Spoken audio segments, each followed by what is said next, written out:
வைத்தியலிங்கத்திற்கு பதிலடி கொடுக்கும் கிராம மக்கள் அதிர்ச்சியிலே வைத்தியலிங்கம், மகிழ்ச்சியிலே அதிமுக வேட்பாளர். நண்பர்களே, நம்ம போடக்கூடிய வீடியோக்கள் உங்களுக்கு பிடிச்சிருக்கு அப்படின்னா லைக் அண்ட் சப்ஸ்கிரைப் பண்ணிக்கங்க. 2026 சட்டமன்ற தேர்தலை பொறுத்த வரைக்கும் நம்ம அனைவருக்கும் தெரியும், அதிமுக திமுக அப்படிங்கிற போட்டி என்பது மிகப்பெரிய அளவில் இருக்க போகிறது. தமிழக வெற்றி கழகத்துடைய தாக்கம் என்பது ஓரளவுக்கு இருந்தாலுமே வெற்றி வகை சூடுவதற்கு வாய்ப்புகள் என்பது கிடையாது.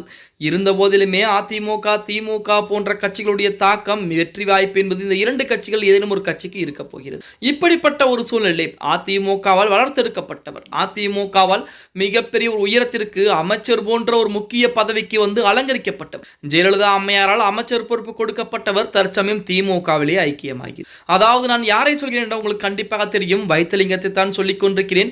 வைத்திலிங்கத்தை பொறுத்த வரைக்கும் ஓபிஎஸ் அதிமுகவிலிருந்து வெளியேற்றப்பட்ட அந்த நேரத்திலே, அதாவது அப்பொழுதே அவர் திமுகவிற்கு ஆதரவாகத்தான் ஓபிஎஸ் செயல்பட்டு கொண்டிருக்கிறார். அதிமுகவுடைய பொதுக்குழு உறுப்பினர்கள் மூலமாக கண்டுபிடிக்கப்பட்டு அதிமுகவிலிருந்து வெளியேற்றப்படுகிறார். அதாவது 2021 சட்டமன்ற தேர்தலிலே அதிமுக தோல்வியை திருவிழாலும் பரவாயில்லை, எடப்பாடி பழனிசாமி மட்டும் முதலமைச்சராக மாறிவிடக் கூடாது என்ற நோக்கத்திலே ஓபிஎஸ் செயல்பட்டார். அவருக்கு ஆதரவாக வைத்திலிங்கமும் செயல்பட்டார்.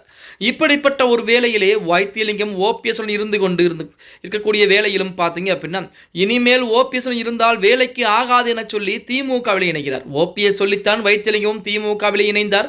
அதற்கு அடுத்தபடியாக ஓபிஎஸும் திமுகவில் இணைந்து விட்டார். இந்த இருவருக்கு மட்டும்தான் தேர்தலிலே வாய்ப்புகள் என்பது வழங்கப்பட்டிருக்கு. ஓபிஎஸ்க்கு பொடிநாயக்கனூர் சட்டமன்ற தொகுதியும், அதேபோல் வைத்திலிங்கத்துக்கு ஒரத்தநாடு சட்டமன்ற தொகுதியும் வழங்கப்பட்டிருக்கிறது.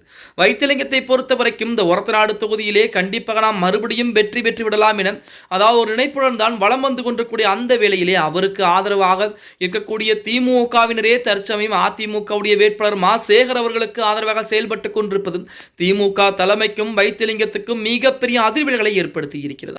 அது மட்டுமல்லாமல் வைத்திலிங்கம் வாக்கு சேகரிக்க செல்லக்கூடிய அந்த இடங்களில் கிராமங்களில் பூராமே பார்த்தீங்கன்னா, நீங்கள் அதிமுகவிலே போட்டியிட்டு இருக்க வேண்டும், இல்லை என்றாலும் சுயேட்சையாக போட்டியிட்டாலும் கூட நாங்கள் உங்களை வெற்றி வகை சூட வைத்திருப்போம். ஆனால் திமுகவிலே இணைந்திருக்கிறீர்கள், அதிமுகவிலே முக்கியமான பதவிகளை அலங்கரித்தீர்கள், அதிமுக உங்களை மிகப்பெரிய உயரத்திலே அமர வைத்து அழகு பார்த்தது, அந்த இயக்கத்திற்கு துரோகம் செய்யக்கூடிய வகையிலே நீங்கள் திமுகவில் இருக்க கூடாது என அங்க இருக்கக்கூடிய மக்கள்கள் பூராமே கேள்விகளை கேட்க ஆரம்பிச்சிருக்காங்க.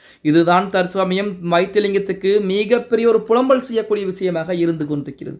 அது மட்டுமில்லாமல் வைத்திலிங்கம் இந்த முறை வெற்றி பெற்றே ஆக வேண்டும். ஒருவேளை தோல்வியை தழுவிவிட்டால் திமுகவிலே அவருக்கு மதிப்பு மரியாதை என்பது இல்லாமல் போய்விடும். அவர் பேசாமல் திமுக இணைந்ததற்கு பதிலாக அதிமுகவிலே அவருக்கு வாய்ப்புகள் என்பது கொடுக்கப்பட்டது, அழைப்புகள் என்பது கொடுக்கப்பட்டது. அவர் அதிமுகவில் இணைந்திருந்தாலும் கூட மிகப்பெரிய ஒரு மகிழ்ச்சியாக அந்த தொகுதியிலே அவர் கண்டிப்பாக வெற்றி வகை சூடக்கூடிய வகையிலே இருந்திருப்பார் அப்படின்னே கூட சொல்லலாம். ஓகே கைஸ், வீடியோ பிடிச்சிருந்தா மறக்காமல் லைக் பண்ணுங்க. நம்ம போடக்கூடிய வீடியோ பற்றின கருத்துக்களை கீழே மறக்காம கமெண்ட் பாக்ஸில் பதிவு நண்பா.